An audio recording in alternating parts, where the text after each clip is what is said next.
a blessing to welcome on one of the A-10's top freshmen this past season. He's up for maybe possibly winning the Freshman of the Year. Jordan Hall, how you doing, man? I'm doing good. How you doing? Pretty good. Well, I just said you're coming off an incredible year for yourself. Had multiple records, finished second amongst all freshmen in assists this past year. Kind of take us through how you're kind of settling down now that the season's over. Which kind of thoughts on the year? Um, I mean, we had a pretty good year. I mean, yeah, just working for next year, honestly. I know we were kind of just talking about it. You guys obviously had a lot of stuff come with Ryan. He was always kind of the senior leader of the team. Obviously, it's a huge impact whenever you lose a senior of any caliber. But you guys kind of really come together. One got pretty hot on the end of the season there, won four straight. Obviously, lost to UMass the other day, but just kind of take us through that. When you guys were able to click, the Ryan came back and you had your triple double overtime win. Just how was that feeling, and how special was that team when you guys all got together healthy? It was big. I mean, when Ryan got hurt, it really hurt us a lot. But Hmm. we had to keep fighting and get through it. When Ryan came back, that helped us impactfully a lot. Crazy. I mean, it's just another person on the floor. I mean, Ryan, he could score, he could do it all. He's been in college 4 or 5 years. I mean, he's a good player. Just opened it up for a lot of other people, especially with Taylor. Taylor, too. Way Taylor shoots the ball. Just opens it up. Obviously, I do finish with a 5-15 record, which obviously isn't the best thing to look at. But as we just said, that was something where I think you guys could have won a lot more of those games had Ryan not been hurt, and obviously not have a pandemic where a lot of young guys like yourself could also get adjusted earlier on. But let's say all this stuff was normal. It was a normal season, no COVID, and Ryan didn't get hurt. How special could this team have been, and what do you guys think you guys could have finished up as? I mean, it's hard to say. I mean, I ain't really happy, but I mean, I liked our chances. I mean, I would say it would have been a really good team in the A-10. I'm not going to place this anywhere, but Mhm. without Ryan getting hurt, without Greg Foster, we would have been really good. Now you do head in next year now, and ultimately, eventually, I think this will become your team. You had an exceptional freshman season, but let's say Ryan does return for another year. What could you guys do if he could just decide to come back and play another year? If Ryan Daly could come back and play another year, I see us going to the tournament, Hmm. 100%. Without a doubt. And obviously, if he decides to move on, it's going to mean lean for you having a bigger role. Obviously, you'll be more experienced. Other guys will step up as well. What could you guys still do? Obviously, you, Taylor, a lot of the other guys. What could you guys do together? I think we can still be good next year. Everybody have another year of experience under their belt. That's really what we were missing a lot when Ryan was hurt. A lot of maturity, a lot of experience at the end of the game situations. But I think with a year of growth, we'll be able to handle that next year. Without a doubt. Well, we're going to get back into the college season in a little bit, but kind of go through your story a little bit. You obviously come from New Jersey, you went to Pennsylvania, and then for a little bit for high school. Kind of take us through this journey. You start off at your first school, no township. Kind of take us that decision and what was like your freshman season? I grew up in Wildwood, New Jersey. It's the shore. A lot of people go down there for the summer, so people know it by. Mm-hmm. Um, yeah, I went to Middle Township my freshman year. I wasn't really good, I would be honest. Went to Cardinal O'Hara in Delaware County my sophomore year. Then I transferred to Newman Goretti. When I transferred to Newman, I would say that's kind of when I took off a little bit. Um, Went to Newman, won the Catholic League my senior year, played with Philly Pride in team final. That's when I really got on the map, I would say. Committed to St. Joe's around, I would say, June, my junior year, going into senior. And it's been going up since then. And this is one of the crazy things. There's a lot of guys in college we see more and more of underrated guys. You obviously were theoretically ranked like 400 and something by 247, but when you talk about that top group, when you're a guy that's coming out and could possibly and most likely will win A-10 freshman of the year, you have a lot of stuff you've been involved in this past year. How did that kind of put a chip on your shoulder? What was it like saying that you see some companies say there's 400 some players better than you, and you come out, obviously it's not the case in college, but what kind of chip did that put on your shoulder? I was never really one to pay attention to rankings and all that other stuff. I mean, I never really won accolades or awards in high school coming up. So, I mean, it never really mattered to me. I just like to get in the gym and just work. I always like live by a saying like can't cheat the grind. Like can't at all. So I mean, as long as I grind, I feel like you feel me, God will be on my side. Did you see yourself having this season? Did you expect, like even last year, a couple years ago, could you have told yourself that by my freshman year, I'm going to be starting, I'm going to put together an incredible freshman year, possibly win a conference freshman of the year? Would you have seen all this coming out to you? Um, I mean, me personally, I would say I saw it all. I don't know about other people. I always told myself though, like as long as I got that one opportunity, Mm-hmm. I'm not gonna let it go to waste. While you were out there in your opportunity with Newman, obviously you guys had a lot of star talent with you as well. Christian was there your junior season out there. Then you guys have guys like Shea, Hakeem, Cam. What was that kind of time like? Obviously, you guys had an incredible team. Just what was it like just playing those 2 years there? So my transition from O'Hara to Newman, I would say it was actually like a big transition because like I don't know, O'Hara wasn't really like Newman's a basketball school. Everybody knows Newman Grady around the country. Like basketball, they always got good players, Scoop Jardine, Quad A, I mean a bunch of good players. I mean like the level of like the intensity level over there was just I mean like you had to work hard. I mean, if you go to Newman, you're at Newman, it's just basketball environment. Mm-hmm. Um, to play with those kids though, I mean, it just elevated my game playing with Cam Young, Hakeem Bird, Che. Che was hurt, but I mean, him being around, he was still able to tell stuff that like we didn't know. I think Che's been around good players all his life. I want to touch up on Shea real quick because he's the guy that I'm pretty high on. We know he's gone through a lot of injuries throughout his career so far, and he's still, I mean, he's pretty close to healthy, but obviously it wasn't 100% for this year to help San Diego State too much this year. But I think long term he's going to get some more opportunity and possibly have a big time career. But just from your personal time, being around him, seeing him work, how special can he be, and what do you think San Diego State's going to get in him when it is his time? Che is a hard worker, I can tell you that. I only had 1 year under my belt with him, but I know when he came to Newman, once he got off the brace, his knee, that kid, he was in the gym shooting all the time. He was in there doing whatever he could, lifting, whatever. He was just trying to get back. I'm sure he still is now. It's a shame he's not playing right now, but Mm-hmm. like he's gonna be back. Without a doubt. Well, you go through your entire career, 45-13. That's an incredible win percentage. That's not losing too many games throughout a 2 year span.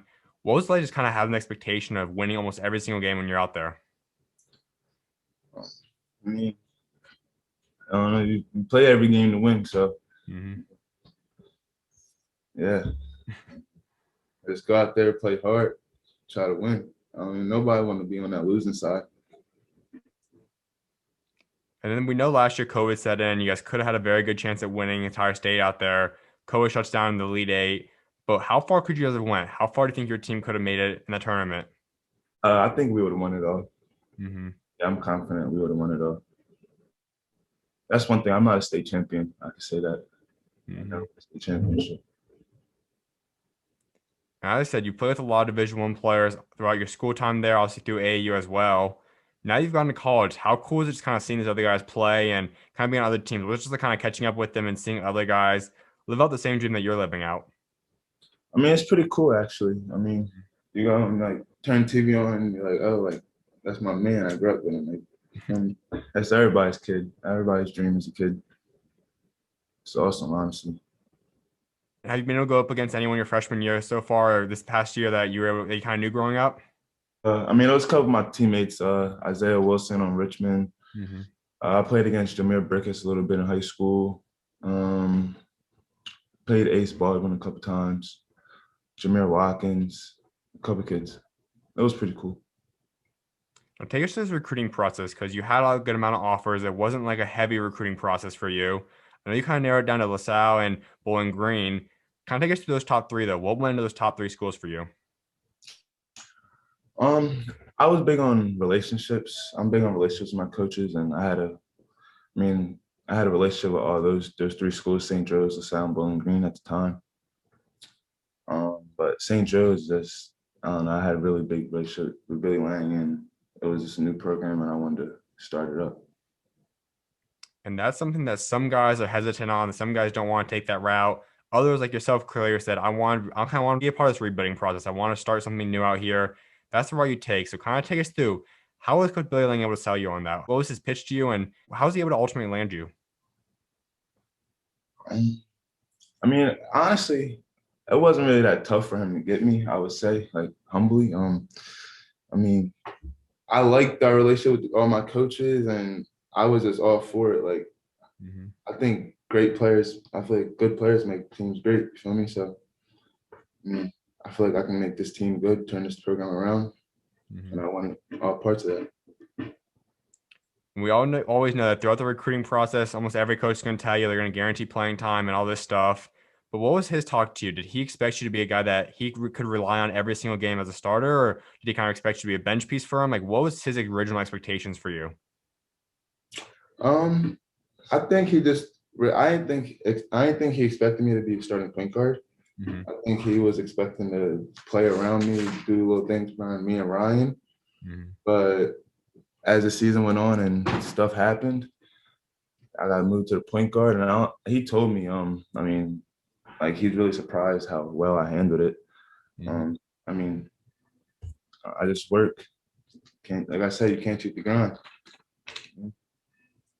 And that's where I don't think a lot of people are giving you the credit you deserve. And you're a guy that's obviously typically maybe a shooting guard, small forward kind of hype player.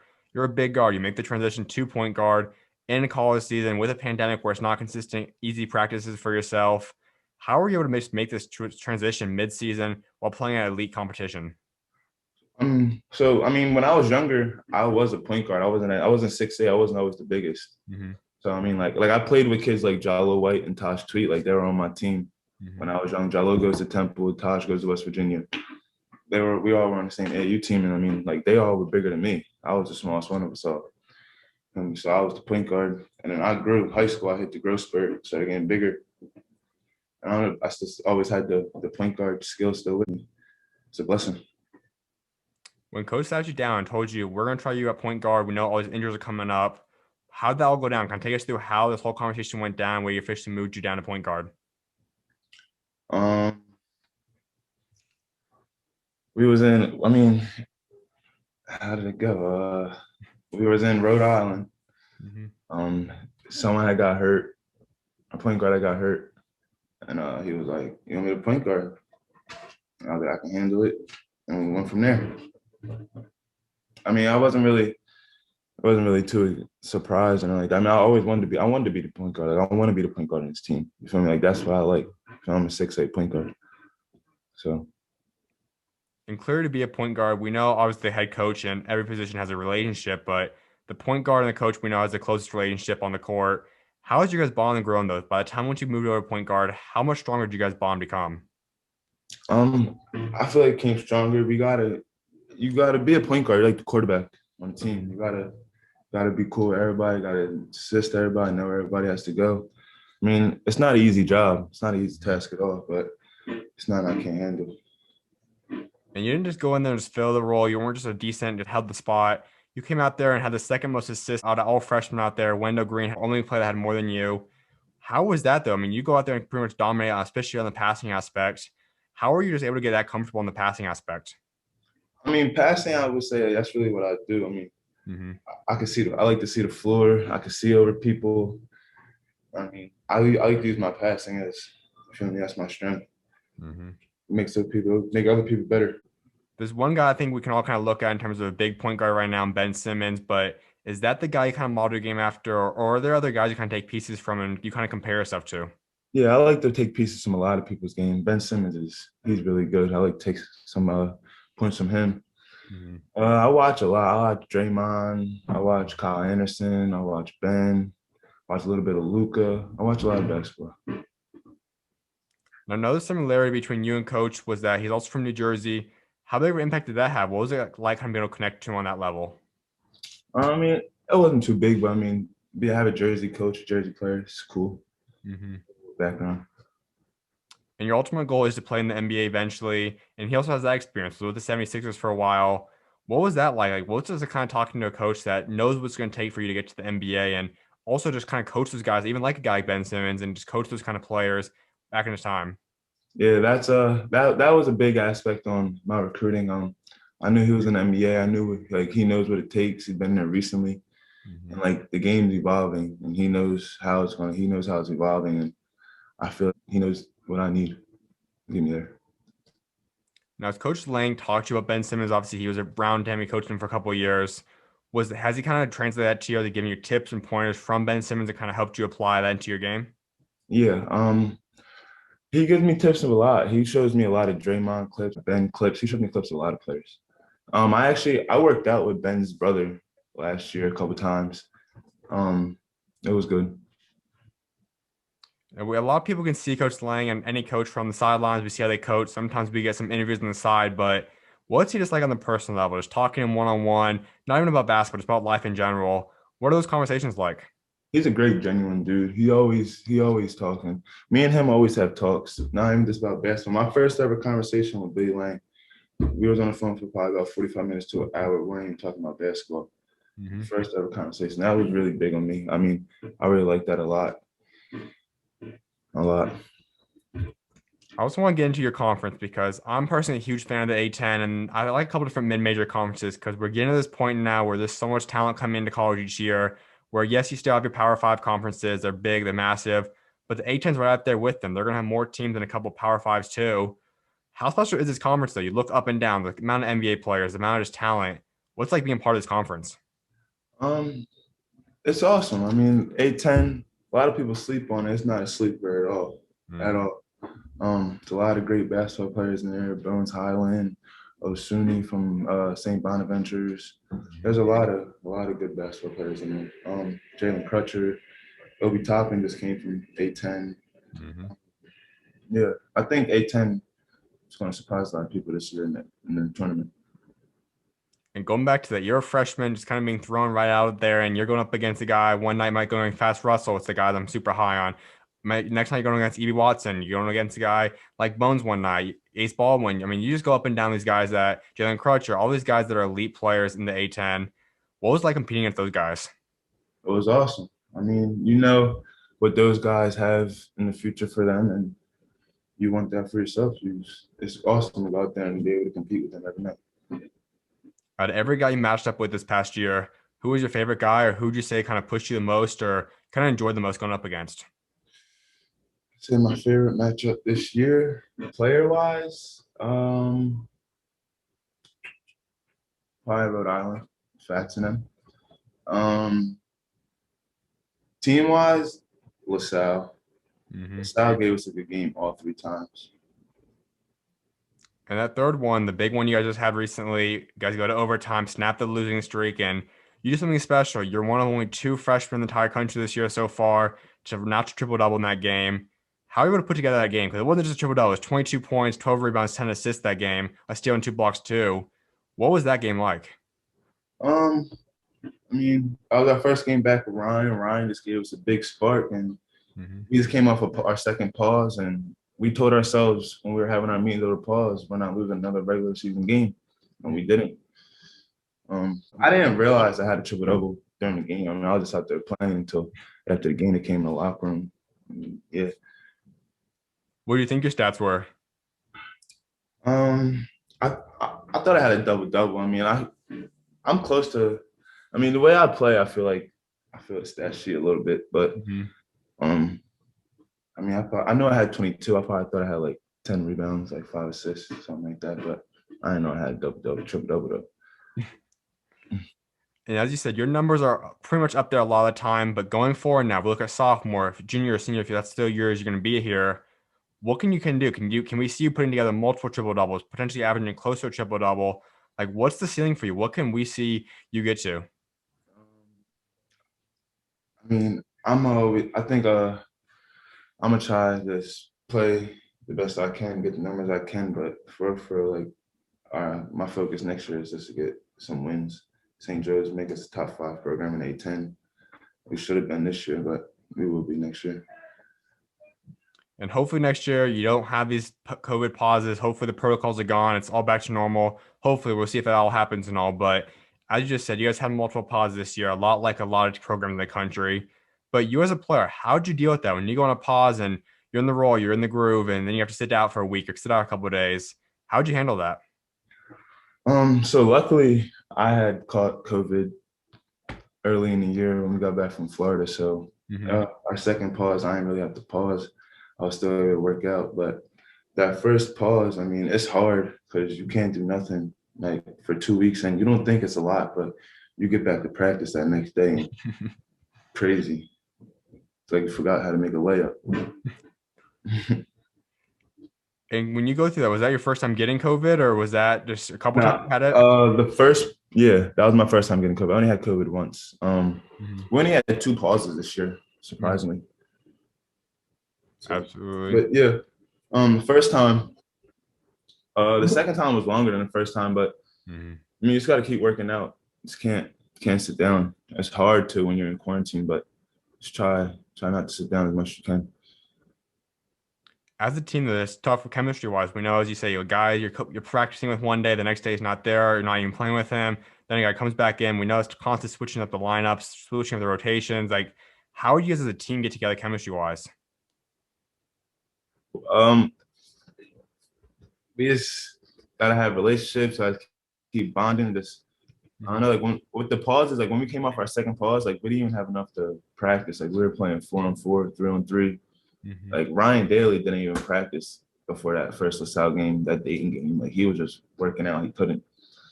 I mean, this year was crazy, honestly. It was crazy to stay for my first year of college. I don't really know what a regular college year is like. You know what I mean? But yeah. And you're going through the course this year, and we know obviously as a freshman, there's ups and downs and whatnot. When would you say you finally got into your groove? When did you feel that okay, I'm settled in now, I know how to play, and I feel really comfortable now? So I would say I had two parts in the season where I got comfortable. I would say I got comfortable in the point guard position around after the Rhode Island game. Mm-hmm. I would say I got comfortable scoring the ball after our second pause. Mm-hmm. After our second pause, I think I was scoring the ball really well. I was around like 5, 6 games. And we've seen with Coach Anthony Granson out there a day in now where ultimately it only takes one really good run, takes one good player going to the NBA. And we see Obi, what he done now, and they have a lot of good recruits coming in now. That's something that anyone can do in the country. And ultimately, that's your guys' goal. You want to be possibly be that guy that could make the NBA jump eventually throughout your career. But what's your impact you want to have in this program? Where do you think St. Joe's can be in 4, 5, 6 years when you're out of the program and at the next level? Where can this program be? It could be one of the top teams in A-10, one of the top teams in the country.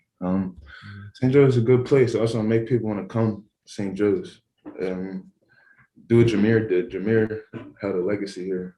Mhm. I'm doing next Jameer. And you look at guys now, you have the experience here. You're going to be kind of the focal point, a star, possible recruiter now. Are the guys in 2022 or 2023 that you kind of grown up with, you know that you're trying to recruit over there with you? No, not as right now. Yeah, Hmm. no, I'm not really looking down. I mean, I just got out of the season. I haven't really talked to the kids yet, but I'm gonna start talking to some kids for sure. I know coaches really emphasize getting guys from Philadelphia area or Pennsylvania as a whole, or possibly even go to New Jersey, guys. Is that somewhere you would target? And if so, just kind of growing up, is there anyone that you have enjoyed playing with growing up that's younger than you? Who younger than me? Um, yeah, there's a lot of good players younger than me. In Philly, Xavier Brown from Roman. Hasir Miller, he's on the Temple though. Tried to get him to come, Newman guy. Um, yeah, there's a bunch of good players. I mean, especially from Jersey. You know, the best players come from Jersey. Come And that's a pride I know all guys take, rather it be wherever you play. If you're from New Jersey or wherever you're from, guys take pride in that. And New Jersey obviously has an easy debate that you guys have possibly the best players in the entire country right now, best all time as well. What's the pride with that? When you come out now and you're not obviously in New Jersey, but what's just that pride that comes with that? What's like representing New Jersey? on. Put it on the map. I mean, like I don't know. I feel like New Jersey gets a lot of disrespect, and just Mhm. can't take that. I mean, you go on the court, you gotta let them know you're from Jersey. I mean, they see it.